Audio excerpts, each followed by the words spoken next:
Hello दोस्तों, I hope कि आप लोग अच्छे होंगे। आज फिर सतबीर ऑनलाइन क्लासेस से हम आप लोग के लिए हमारा पर्यावरण का एग्जेक्टिव 1 से लेकर 50 तक लेकर आए हैं, जो इस प्रकार है। आइए हम लोग देखते हैं इस क्वेश्चन को बारी बारी से। जिसमें पहला क्वेश्चन है कि निम्न में कौन जैव अनिम्नीकरण पदार्थ है? Option A DDT. सेकंड है ओजोन परत पाई जाती है। ऑप्शन नंबर ए हो जाएगा, ऑप्शन नंबर ए होगा 2 का। 3 नंबर, निम्न में से कौन एक जलीय आहार श्रृंखला है? ऑप्शन नंबर बी होगा शैवाल, जलीय कीट, मछली। नेक्स्ट है 4 नंबर, निम्नलिखित में से किसे आप उपभोक्ता की श्रेणी में रखेंगे? ऑप्शन सी होगा जंगली जानवर। 5 नंबर है, निम्न में कौन एक जैविक प्रक्रम द्वारा अपघटित होने वाले पदार्थ है? ऑप्शन ए सूखे घास पत्ते। 6 नंबर, हरे पौधे कहलाते हैं। ऑप्शन ए हो जाएगा उत्पादक। उत्पादक हो जाएगा ऑप्शन नंबर ए। उपभोक्ता का मतलब होता है कि जो खाद्य पदार्थ को उपयोग करता है यानी खाता है, और उत्पादक का मतलब जो उत्पादन करता है। अपघटन मतलब कि जो लास्ट प्रक्रिया को अंत करता है। इनमें से 7 नंबर है, इनमें मुर्दाखोर है। ऑप्शन डी होगा सभी। चील, सियार, कौवा। मतलब कि इसका मतलब ये हुआ कि मरा हुआ चीज को कौन कौन मतलब खाता है? तो चील भी खाता है। मान के चले कोई जानवर मरा हुआ है तो जाएगा तो चील को वो खाएगा। सियार भी उसको नोच नोच खाता है और कौवा भी खाता है, इसीलिए मुर्दाखोर लिखा गया है। नेक्स्ट 8 नंबर, निम्नलिखित में कौन अजैव निम्नीकरण है? तो ऑप्शन नंबर डी हो जाएगा प्लास्टिक। प्लास्टिक हो जाएगा, क्योंकि अजैव का मतलब होता है निर्जीव, निर्जीव के अंतर्गत होता है। अगला, तो ये ऑप्शन के अनुसार होगा, मतलब कि डी नंबर ऑप्शन, क्योंकि कागज, लकड़ी, कपड़ा ये सारे अगर निर्जीव के तो मतलब कि अजैव के अंतर्गत आते हैं, लेकिन इसमें ऑप्शन के अनुसार आपका होगा। 9 नंबर, निम्न में कौन से पर्यावरण के जैविक घटक नहीं है? तो ऑप्शन बी हो जाएगा वायु। ऑप्शन बी हो जाएगा वायु, क्योंकि जैव घटक के अंतर्गत पौधे भी हैं, जंतु भी है, मनुष्य भी है। तो यानी जीव जो सजीव के अंतर्गत आते हैं, जिसको सजीव कहते हैं। जैव का मतलब होता है सजीव और जैव का मतलब होता है निर्जीव। तो जीव, तो इसमें वायु जो होता है वो निर्जीव के अंतर्गत आता है, जल जो आता है वो निर्जीव के अंतर्गत आता है। आगे हम लोग बढ़ेंगे 10 नंबर में, निम्न में से कौन सा जैव अनिम्नीकरणीय प्रदूषक है? तो ऑप्शन नंबर बी हो जाएगा प्लास्टिक। प्लास्टिक हो जाएगा जैव के अंतर्गत इनमें से, तो प्लास्टिक हो जाएगा। नेक्स्ट 11 नंबर, प्रकृति में ऊर्जा का मुख्य स्रोत है? तो प्रकृति के ऊर्जा का मुख्य स्रोत सूर्य है। सूर्य है, ऐसे स्रोत ऊर्जा के लिए स्रोत जो सूर्य, ऑप्शन नंबर बी हो जाएगा। 12 नंबर, निम्नलिखित में से कौन स्थलीय परितंत्र नहीं है? ऑप्शन बी होगा एक्वारियम। ऑप्शन नंबर बी हो जाएगा CFC। CFC CFC है। ऑप्शन नंबर ए हो जाएगा क्लोरोफ्लोरोकार्बन। CFC है क्लोरोफ्लोरोकार्बन, CFC के अंतर्गत होता है। ऑप्शन नंबर ए हो जाएगा। मृत शरीर को 14 नंबर है, मृत शरीर को पचाने वाले जीवों को ऑप्शन बी होगा अपघटक जीव कहते हैं। अब मृत जीव को वो जो पचाता है उसे हम अपघटक जीव कहते हैं। वनों की अधिक कटाई का परिणाम होगा। ऑप्शन डी हो जाएगा सभी हो जाएगा। कम वर्षा होगी, भूखलन होगा, भूमि अपरदन तथा बाढ़ आएगा, यानी सभी होगा। 16 नंबर, जैव वातावरण में शामिल है? ऑप्शन बी हो जाएगा जंतु, पौधा, मनुष्य। आगे 17 नंबर, वैसा जीव जो पौधे एवं जंतु दोनों का भक्षण करते हैं वो कहलाते हैं? तो देखिए, जो दोनों का भक्षण करेगा वो सर्वभक्षी कहेगा, वो सर्वभक्षी। जो मांस खाएगा उसे मांसाहारी कहते हैं, जो केवल वनस्पति खाएगा उसको शाकाहारी कहते हैं। तो इसमें से है कि तो दोनों भक्षण करेगा माने दोनों खाएगा उसको सर्वभक्षी कहते हैं, जैसे मनुष्य। आगे नेक्स्ट नंबर, जीवाणु एवं कवक कहलाते हैं। ऑप्शन बी हो जाएगा अपघटक। ऑप्शन नंबर बी हो जाएगा अपघटक। 19 नंबर, सौर ऊर्जा जीवन मंडल में निम्न में से किसके द्वारा प्रवेश करती है? तो ऑप्शन नंबर ए हो जाएगा हरे पौधे। सौर ऊर्जा जीवन मंडल में से, तो ऑप्शन नंबर ए हो जाएगा हरे पौधे।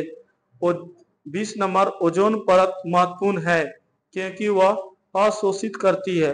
ऑप्शन नंबर बी हो जाएगा पराबैंगनी किरणों को। 21 नंबर, प्रत्येक परितंत्र होता है। ऑप्शन डी होगा, ऑप्शन डी हो जाएगा आंसर नंबर डी हो जाएगा। 22 नंबर, पर्यावरण मुख्य रूप से कितने घटक बना होता है? तो पर्यावरण के मुख्य रूप से आपका 2 घटक हैं। पर्यावरण के मुख्य रूप से 2 घटक हैं। नेक्स्ट, परितंत्र के जैविक घटकों की श्रेणी क्रियाएं निम्न में से कौन है? ऑप्शन डी हो जाएगा, डी हो जाएगा उत्पादक भी होगा, उपभोक्ता भी होगा, अपघटक भी होगा। तो अब 23 का ऑप्शन नंबर डी हो जाएगा। आते हैं नेक्स्ट है आपका 24 नंबर, ऑक्सीजन सभी प्रकार के वायु जीवों के लिए आवश्यक है जबकि ओजोन एक है। ऑप्शन बी घातक विष है। 25 नंबर में आइएगा। 25 नंबर जो है क्वेश्चन आपका कृत्रिम परितंत्र का उदाहरण है। तो ऑप्शन नंबर सी होगा बगीचा खेत। बगीचा खेत हो जाएगा। ये कृत्रिम का मतलब कि जो मानव ने बनाया हो। ओजोन परत पाया जाता है। ऐसे कृत्रिम 2 प्रकार के होते हैं, एक प्राकृतिक और एक मानव कृत्रिम होता है। नेक्स्ट आगे, ओजोन परत पाए जाते हैं। ओजोन परत वायुमंडल के ऊपरी सतह में। ऑप्शन नंबर बी हो जाएगा। 27 नंबर, निम्न में कौन से समूह में केवल जैविक निम्नीकरणीय पदार्थ है? ऑप्शन नंबर डी हो जाएगा। ऑप्शन नंबर ए और डी दोनों होगा। देख लीजिएगा, ए और डी, घास पुष्प चमड़ा भी होगा और डी केक लकड़ी घास भी होगा। 28 नंबर, निम्न में कौन आहार श्रृंखला निर्माण करते हैं? तो ऑप्शन नंबर बी हो जाएगा घास। घास के बकरी खाएगी या बकरी के मानव खाएगा। तो ऑप्शन नंबर यानी बी हो जाएगा। वनस्पति वन वस सॉरी 29 नंबर देख लीजिएगा लोग, वन पारिस्थितिकी तंत्र में हिरन होते हैं। ऑप्शन नंबर बी हो जाएगा प्राथमिक उपभोक्ता में। प्राथमिक उपभोक्ता में हो जाएगा। 30 नंबर क्वेश्चन, जीवमंडल में ऊर्जा का एकमात्र स्रोत है। ऑप्शन नंबर बी हो जाएगा सूर्य का प्रकाश। ऑप्शन नंबर बी हो जाएगा सूर्य का प्रकाश। घास स्थली परितंत्र में उत्पादक है। ऑप्शन नंबर ए हो जाएगा घास। 32 नंबर क्वेश्चन, ओजोन के अणु में ऑक्सीजन के कितने परमाणु हैं? ऑप्शन बी हो जाएगा 4। 33 नंबर, अपघटक का उदाहरण होता है ए कवक। 34 नंबर क्वेश्चन, चिपको आंदोलन का मुख्य उद्देश्य संरक्षित करना था। तो ऑप्शन नंबर बी हो जाएगा वृक्षों की कटाई पर रोक लगाना। चिपको आंदोलन का मुख्य उद्देश्य ये सुंदरलाल बहुगुणा के नेतृत्व में हुआ था, जो उत्तराखंड से शुरू हुआ था 1972 में। अगला 35 नंबर क्वेश्चन, पर्यावरण के अंतर्गत आते हैं। तो पर्यावरण के अंतर्गत इनमें सभी हो जाएगा। ऑप्शन नंबर डी, जल मंडल भी होगा, स्थल मंडल भी होगा, जैव मंडल भी होगा, यानी ऑप्शन नंबर डी हो जाएगा। 36 नंबर, जैव घटक का उदाहरण है। तो ऑप्शन नंबर सी हो जाएगा, ए और बी दोनों होगा, पौधे भी हैं और मनुष्य भी है। 37 नंबर क्वेश्चन, उत्पादकों पर निर्भर रहने वाले जीव कहलाते हैं। ऑप्शन ए होगा उपभोक्ता। उपभोक्ता। 38 नंबर, उपभोक्ताओं को कितने श्रेणियों में बांटा गया है? ऑप्शन सी हो जाएगा 3। 39 नंबर, इनमें से कौन सर्वहारी जीव है? तो ऑप्शन नंबर इसमें डी हो जाएगा, मनुष्य और तिलचट्टा, क्योंकि मनुष्य शाकाहारी भी है और मांसाहारी भी है, दोनों करता है। तिलचट्टा उसी प्रकार से, तो यानी ऑप्शन नंबर डी हो जाएगा। 40 नंबर, सूक्ष्म उपभोक्ता जीव कहलाते हैं। सूक्ष्म उपभोक्ता जीव कहलाते हैं, ऑप्शन नंबर सी हो जाएगा, जीवाणु और कवक दोनों। 41 नंबर, इनमें कौन वन आहार श्रृंखला बनाता है? ऑप्शन बी हो जाएगा, घास, हिरन, बाघ। घास, हिरन, बाघ में यानी घास को हिरन खाएगी या हिरन को बाघ खाएगा। नेक्स्ट 42 नंबर, सूर्य के द्वारा निकला हुआ पराबैंगनी किरण कहाँ अवशोषित होता है? ऑप्शन नंबर सी हो जाएगा, ओजोन परत में। ओजोन परत में। 43 नंबर क्वेश्चन है, पराबैंगनी किरण के कारण मनुष्य में कौन सा रोग उत्पन्न होता है? ऑप्शन ए हो जाएगा, ऑप्शन ए हो जाएगा, पराबैंगनी किरण के ऑप्शन ए हो जाएगा त्वचा कैंसर। 43 नंबर का ऑप्शन नंबर ए हो जाएगा त्वचा कैंसर।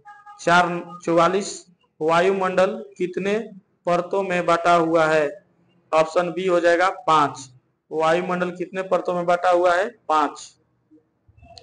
45, पादप खाने वाले जीव को कहते हैं? ऑप्शन ए होगा शाकाहारी। ऑप्शन ए हो जाएगा शाकाहारी। 46 नंबर, इनमें से कौन मानव निर्मित जैव निम्नीकरण है? ऑप्शन बी हो जाएगा बायोगैस। 47, हमारे द्वारा उत्पादित अजैव निम्नीकरणीय कचरे से कौन सी समस्या उत्पन्न होती है? ऑप्शन डी होगा सभी, जैसे नाले नलियों में अवरोधन, मृदा प्रदूषण, सी मानव शरीर में जैव अवर्धन। 48 नंबर, निम्न में कौन आहार श्रृंखला सही है? ऑप्शन बी हो जाएगा घास, चूहे, सर्प, मोर। ऑप्शन बी हो जाएगा, यानी घास को चूहे खाएगा, चूहे को सर्प खाएगा और सर्प को मोर खा जाएगा। नेक्स्ट आ गया 49, किसी परिस्थिति तंत्र में ग्रहण करने वाले होते हैं? ऑप्शन ए होगा उत्पादक। लास्ट क्वेश्चन, बोले सॉरी 50 नंबर, निम्नलिखित में कौन उत्पादक है? ऑप्शन डी हो जाएगा, ऑप्शन डी हो जाएगा घास। और इस चैप्टर का लास्ट क्वेश्चन जो है 51 नंबर, मैदानीय पारिस्थितिकी तंत्र में तृतीय उपभोक्ता होते हैं? ऑप्शन डी होगा सर्प। इसी के साथ बाबू आप लोग का हमारा पर्यावरण चैप्टर का एग्जेक्टिव 1 से लेकर 51 तक का आपका क्वेश्चन समाप्त हुआ। और ऐसे ही अगर मेरा वीडियो आप लोग को पसंद आए तो उसे लाइक कीजिए, कमेंट कीजिए, शेयर कीजिए। और एक और बात आप लोग को बता रहे हैं, देखिए आप लोग का एग्जाम बहुत नजदीक अब आ रहा है, पता ना चलेगा कि आपका एग्जाम कब आ गया, क्योंकि दिसंबर और जनवरी महीना खत्म होते हुए बाबू समय नहीं लगता है। इसके चलते हम बता रहे हैं कि आप लोग अभी से 2 महीना दम जम के लग जाइए और इसको बढ़िया से तैयारी कीजिए कि आप बोर्ड में जाइए, बोर्ड के एग्जाम में तो अच्छे से लिखिए उछिए और अच्छा नंबर लाइए। क्योंकि अगर आप मैट्रिक बेस में अगर आपको अच्छा नंबर आता है तो आपका भविष्य उज्जवल होता है। क्यों? इसके पीछे भी रीजन है, क्योंकि आपको अच्छा नंबर आएगा तो इसके पीछे अच्छा नंबर आएगा तो आपके गार्जियन भी सपोर्ट करेंगे, आपको भी दिल मन करेगा कि आगे पढ़ने के लिए, नहीं तो यहीं से आदमी नर्वस हो जाता है। तो यहाँ 2 महीना की बात है, 2 महीना आप खूब मन दिल लगाकर पढ़िए और मन तन से लगे रहिए और पढ़ाई कीजिए। थैंक यू, धन्यवाद।